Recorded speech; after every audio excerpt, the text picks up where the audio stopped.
салом мегӯем ба шумо мухлисон ва тамошобинони азизи барномаҳои телевизионӣ Баҳористон.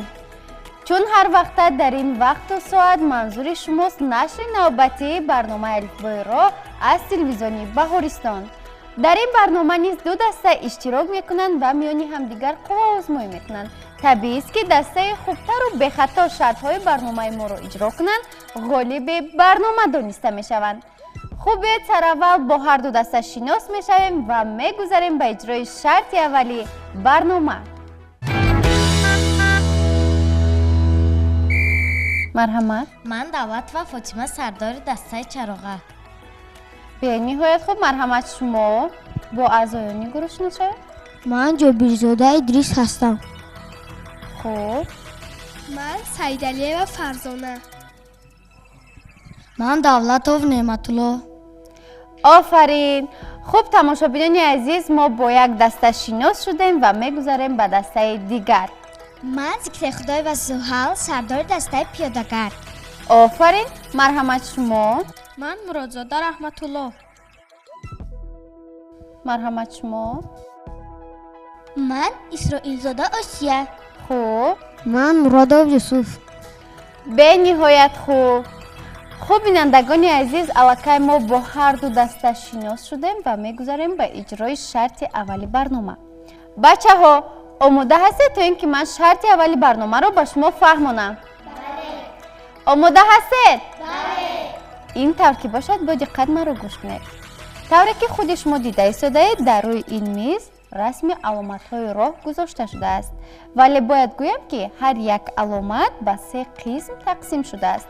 дар маҷмӯъ дар ин ҷо расми 2 аломат аст. супориш чунин аст: бояд як нафар аз иштирокчии босамака саҳнаро давр занад ва ана ҳамин қисмҳои аломатҳои роҳро гирифта ба назди дигар иштирокчиён барад.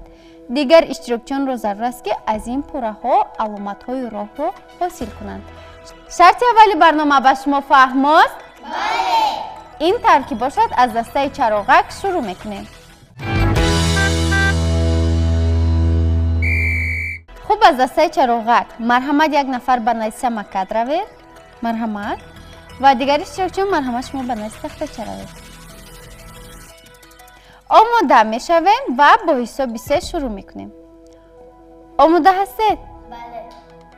ин тавр ки бошад, бо ҳисоби 3 шурӯъ мекунем. 1 2 3 рафтем. хуб, аллакай шарти аввали барномаи мо оғоз шуд.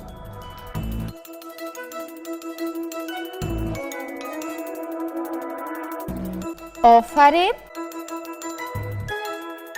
бачаҳо, саросима намешавем.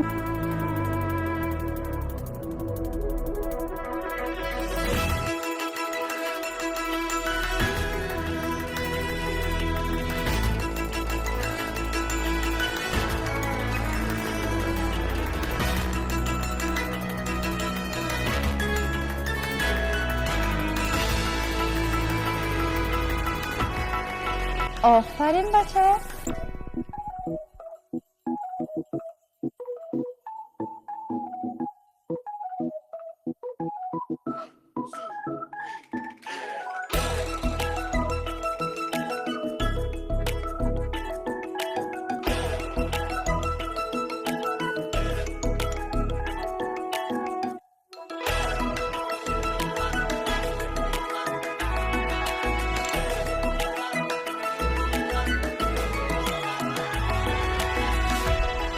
дастаи чароғак аллакай як аломатро сохта ба анҷом расонида.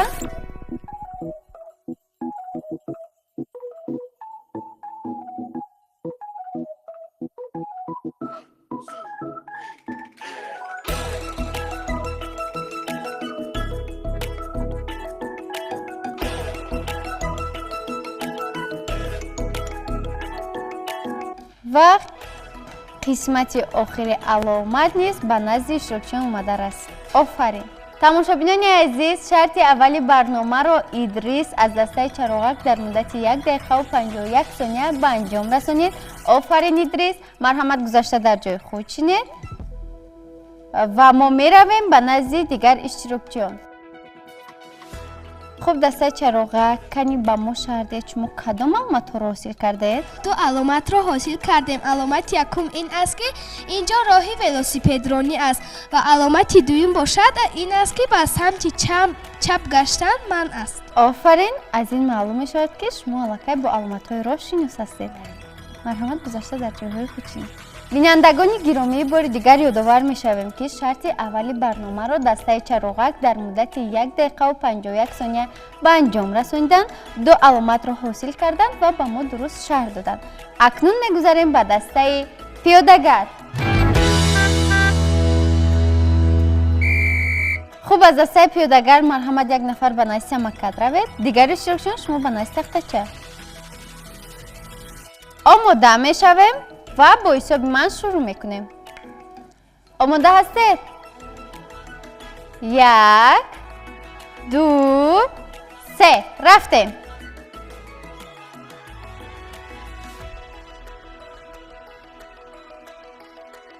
خب آفرین.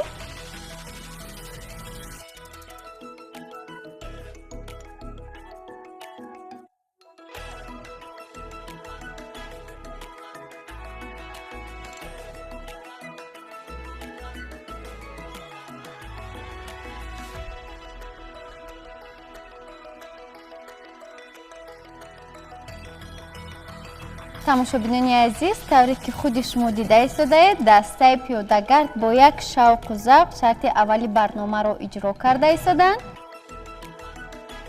و حتی نمیخواهند که چوس و چالاکی را از دست دهند. آفرین به دسته پیاده‌گرد.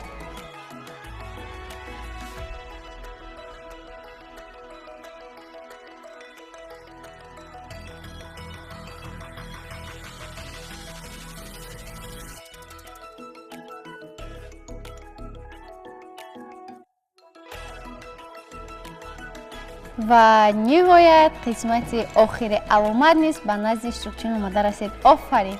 تماشابینان عزیز، از دسته پیاده‌گرد یوسف در مدت 1 دقیقه و 15 ثانیه قسم‌های علامت‌های راه را به نزد اشتراکچیان آورده رسانید. آفرین یوسف، مرحمت گذاشته در جای خود شینید و بیاید میرویم ببینیم که دیگر اشتراکچیان از آن پره‌ها کدام علامت‌های راه را حاصل کردند. خب دسته پیاده‌گرد کنیم به ما شرح دهید شما کدام علامت‌های راه را حاصل کردید؟ علامت یکم علامت ایستگاه می باشد. در کجای این علامت گذاشته شده است؟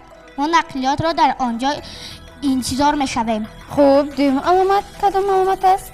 دوم علامت می فهماند که در کجای مکتب است، نزدیکی در مکتب است یا که باغچه است. رانندگان باید با سرعت تیز حرکت نکنند. آفرین، یعنی علامت دوم به ما میفهماند که در نزدیکی ها باغچه یا مکتب است. از این رو آنها باید با سرعت پست حرکت کنند. همینطور نه بچه‌ها؟ بله. آفرین، مرحمت گذاشته در جاهای خود شینید.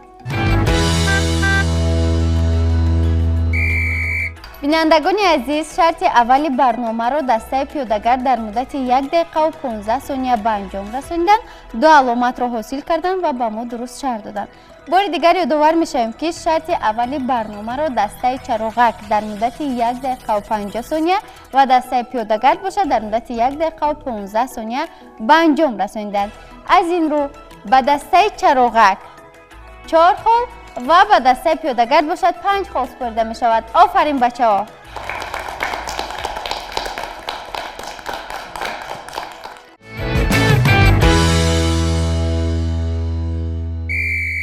خوب، رسیدیم به شرط دوم برنامه. بچه‌ها، در شرط دوم برنامه من به شما 10 تا چیستان پیشنهاد میکنم و برای هر یک جواب شما صاحب یک خالی میشوید. آماده هستید؟ بله. این طور که باشد با دقت مرا گوش کنید و من چیستان اول را میخوانم. 1 پای دارد و 3 چشم. خب از دسته چراغک شروع میکنیم. جواب این چیستان چراغکی راهنما میباشد. آفرین، جواب شما درست است. خب چیستان دوم، این رنگ چراغک به ما گوید تیار شد. خب جواب دسته پیاده‌گرد را گوش میکنیم. جواب این چیستان رنگ زرد است. یعنی رنگ زرد چراغک به ما میفهماند که تیار شویم. آفرین، جواب شما درست است. اینجا جای بازی نیست، جای دوتازی نیست. اولین سه دسته چراغک دست برداشت. مرحمت. جواب این چیستان راهی نقلیات می باشد. آفرین، جواب شما درست است. زیرا ما باید در راه‌های ماشینگرد بازی نکنیم، خطرناک است. همینطور نه بچه ها؟ خب چیزهای نوبتی رو گوش میکنیم. راسکنجه مثل خونه، گرد گردش تیرزه. جواب دسته پیاده‌گردا گوش میکنیم. جواب این چیستان اتوبوس می باشد. آفرین. خب چیزهای نوبتی. در زیر پای سوربان راهی زیبایی رهدار آزادانه می رود به یگان ترس و هراس. مرحمت. جواب شما رو گوش میکنیم. دسته چراغک. جواب این چیزها راهی پیاده‌گر می باشد. آفرین، جواب شما درست است. خب چیزهای نوبتی. در کنار راه ایستاده خاموش به یاری رسانی دائما تیارند. مرحمت. جواب شما رو گوش میکنیم. جواب این چیستان علامت های راه می باشد. آفرین، یعنی علامت های راه به ما کمک میرسونند که چخیل از راه گذریم. چیزهای نوبتی. نشسته در پس رو ما رو برد به منزل. جواب این چیستان راننده می باشد. آفرین، جواب شما درست است. خب چیزهای نوبتی. مثل خواندن کتاب با آموختن آن شتاب. مثل خواندن کتاب با آموختن آن شتاب. باز جواب دسته چراغک رو گوش میکنیم. جواب این چیستان علامت های راه. نه، جواب شما کمتر نزدیکتر است. بله، جواب درست است. چراغک. نه. خب باز که دسته پیاده‌گرد. جواب این چیستان آموختن قاعده های حرکت در راه می باشد. آفرین، جواب شما درست است. مثل ابری روان چنگ و غبار بشوید. مرحمت. جواب شما رو گوش میکنیم. جواب چیستان ماشینی آپوشک. بله، جواب شما درست است. خب چیستانی از همه آخرین یعنی دهم. مثل کوه سفید است، سیگنالی بلند دارد، وظیفه او دایم یاری به بیماران است. مرحمت. جواب شما رو گوش میکنیم. جواب این چیستان ماشینی یاری تعجیلی می باشد. آفرین بچه ها، جواب شما کاملا درست است. بینندگان عزیز، اینک 10 چیستان رو ما به هر دو دسته پیشنهاد نمودیم و طوری که خود شما پی بردید هر دو دسته توانستند به 5 چیستانی ما جواب درست گردانند. در این شرط به هر دو دسته 5 خالی سپرده می شود. آفرین به هر دو دسته.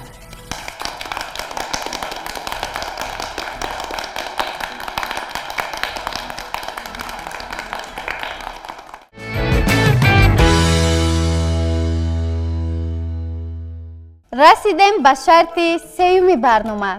بچه ها، در شرط سوم برنامه ما زود حرکتی و البته با دقتی شما رو میسنجیم. یک نفر از اشتراکچی باید با دوچرخه صحنه رو دور زند و باز به جای اولای خود برگردد. ولی باید گویم که شما باید تنها از روی علامت‌های راه حرکت کنید. شرط سوم برنامه به شما فهم است؟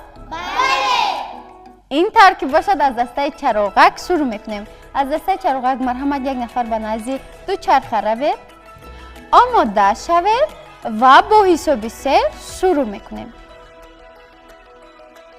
1 2 3 رفتیم. خب چراغک سبز است.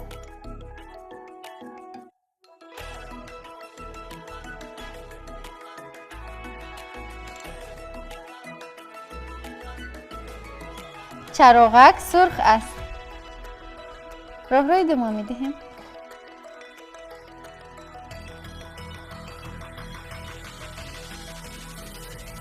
آفرین. تماشابینان عزیز، شرط سوم برنامه را دسته چراغک در مدت 30 ثانیه به انجام رساندند ولی به 2 خطاگی راه دادند. در رنگ سبز چراغک ایستادند و در رنگ سرخ حرکت کردند. مرحمت. گذاشته در جای خود چینید. خوب، از دسته پیاده‌گرد مرحمت. یک نفر به نزد دوچرخه روید، آماده شوید و با حساب 3 شروع میکنیم.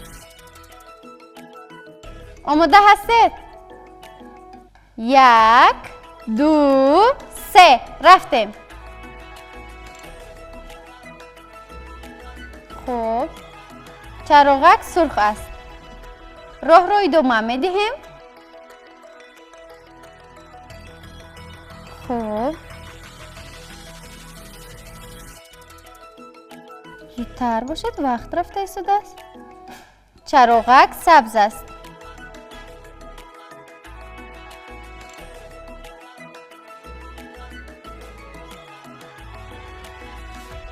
آفرین. بینندگان گرامی، شرط سومی برنامه را دسته پیاده‌گرد در مدت 28 ثانیه به انجام رساندند و به یگان خطاگیر راه ندادند. آفرین به شما، مرحمت گذاشته در جای خود چینید. باری دیگر یادآور می‌شویم که شرط سومی برنامه را دسته چراغک در مدت 30 ثانیه و دسته پیاده‌گرد باشد در مدت 28 ثانیه به انجام رساندند. از این رو به دسته چراغک 4 خال و به دسته پیاده‌گرد باشد 5 خال سپرده می شود. آفرین به شما.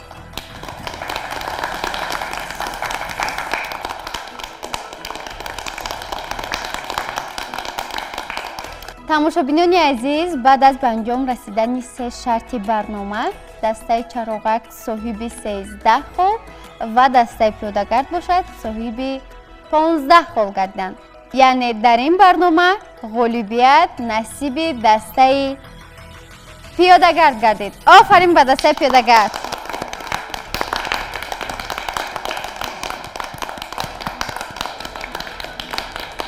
دسته چراغک را افتاده نمی‌شویم. شما میتوانید آماده شوید و در برنامه‌های من بعده ما آماده اشتراک کنید، غالبیت را به دست بیارید. خوب بینندگان عزیز، اینجا نشر نوبتی برنامه الفبای راه به انجام می رسد. مقصد برنامه ما شناس نمودن خودترکان و شما تماشابینان عزیز با قاعده های حرکت در راه می باشد. خیر عزیزان، تا دیدار نوبتی در برنامه الفبای راه.